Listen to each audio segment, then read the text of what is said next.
Hi, Alan Stratton from Aswood Turns. 'Tis the season for bowl games, cup games, playoffs, tournaments, all kinds of sports activities. And whenever you have sports activities on TV, you need refreshments. So let's make donuts for the big games. To start with, I mounted the mesquite between centers. I'm away from my bandsaw, or else I would have trimmed this piece somewhat more. It had a couple of major voids on the tailstock side and was very rough. I did manage to flatten it somewhat and find a good spot for my live center. Then away I went. Between this very hard wood, the roughness of the wood, and this mini lathe, I had to take very light strokes with my gouge. But I finally got it under control. I wound up with a long spigot on the tailstock side.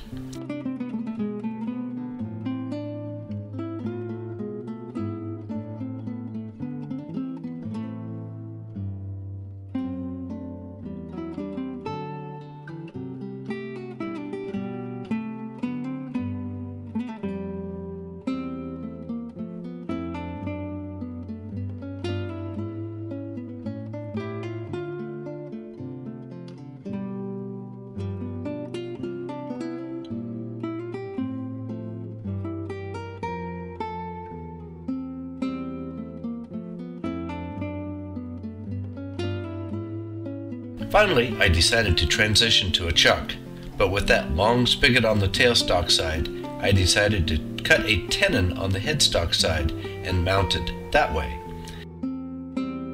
And it's a good thing I put it in a chuck when I did.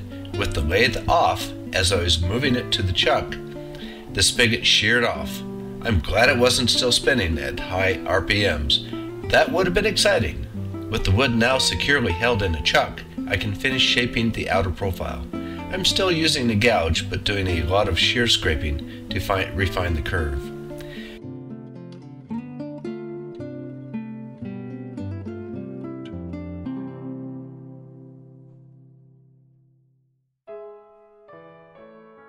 Now the problem is to do the donut hole, but that's where my chuck is.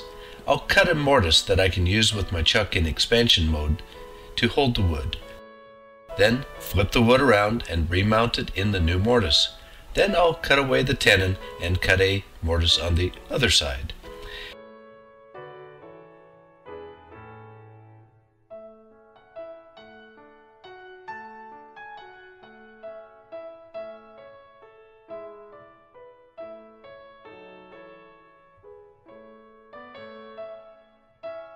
Next I'll bring up the tailstock and start cutting the donut in half. I want to hollow out the inside to make it lighter and more palatable. I'm using a thin parting tool, but going this deep, I'm cutting my kerf double wide to provide clearance. As I get closer to the middle, I'll take away the tailstock so that the wood will not bind on the tool when I cut through to the middle. I just wish I would have made the cut more perpendicular. As is, I'll have to remove more of the center wood to remate the two halves together again.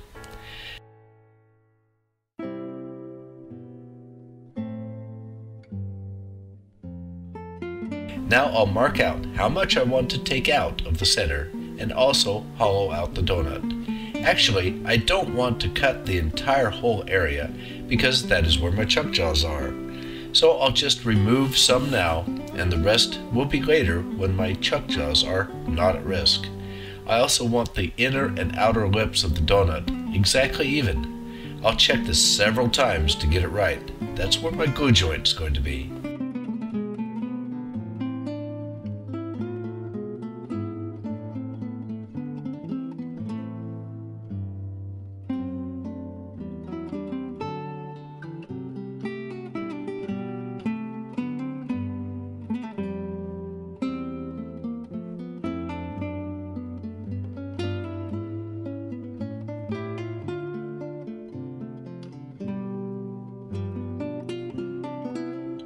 Then do the same thing on the other half.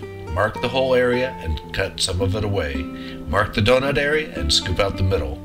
Then get the inner and outer donut edges to be perfectly at the same height.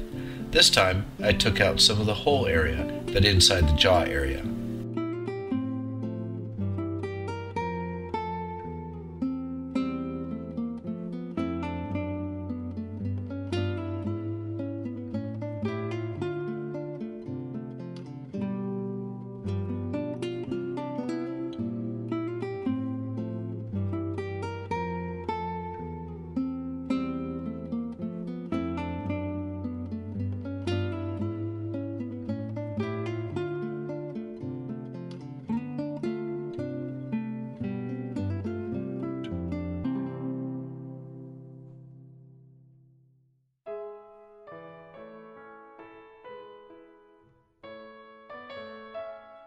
Finally, I'll glue the two halves back together again and let the glue cure.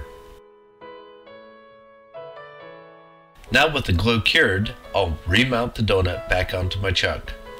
I'll cut away the donut hole until I hit the other side, then refine the shape.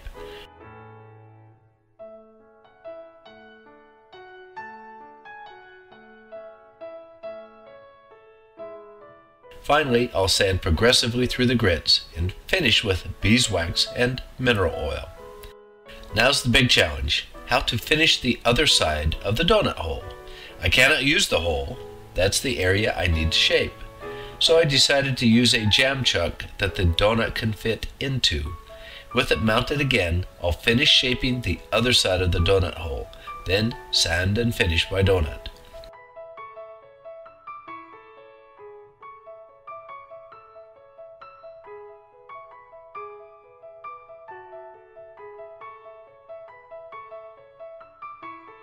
And voila!